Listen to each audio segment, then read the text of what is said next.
Lee made a couple things for him that were specifically to develop grip strength and the size of Bruce's forearm. Bruce thought that that led to an increase in punching power. But one was a grip that you clench your fist open and shut to work your forearm muscles. It's actually a lot like the stuff you see in sporting goods stores now. Bruce Lee's training regimen helped him reach high levels of stamina, speed, and agility. It allowed him to perform feats of superhuman strength, such as a two-fingered push-up, seen here in rare archive footage from a karate tournament in 1967.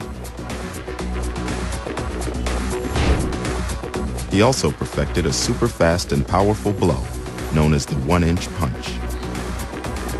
This guy was probably the fastest person I've ever seen, and he had that strength. I mean, the one-inch punch, for instance, he would knock you clear across the room. Lee's speed was legendary. Even when slowed down to a quarter speed, his strike is still hard to capture on camera. He could stand 5 feet away from you, leap in there and tap you on your face and be back here standing before you could move, before you could intercept it. And then every time they'd say, well, wait a minute, I wasn't ready, do it again. And he'd do it about 2 more times, and they'd say, oh, hell, you know, I can't put up with that, you know. I think a lot of the speed and timing that Bruce Lee had was, A, from the conditioning and strength and the way his body worked. He was very, very concerned with his fast twitch muscle. That one-inch punch that he developed, one of the fastest strikes and still used today, and that transfers over, obviously, into the boxing side. This ability to pack a punch has been acknowledged by some of the world's best boxers. That was the most amazing thing about Bruce, was the fact that he could generate so much speed and velocity in his punches.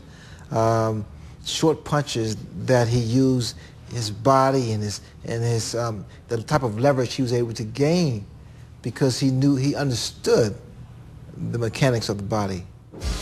Bruce Lee didn't just confine himself to exercising his muscles. He was also concerned with the fuel he was putting into his body.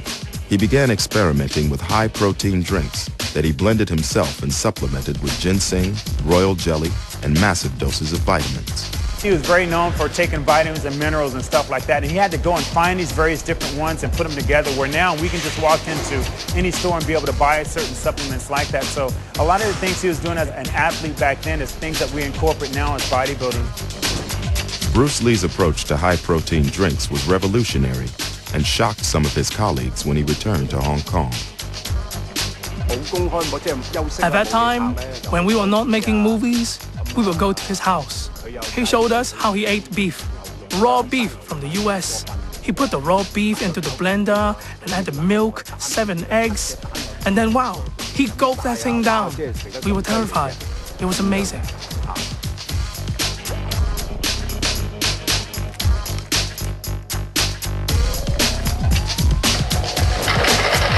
And it wasn't just his high-protein shakes that shocked his friends.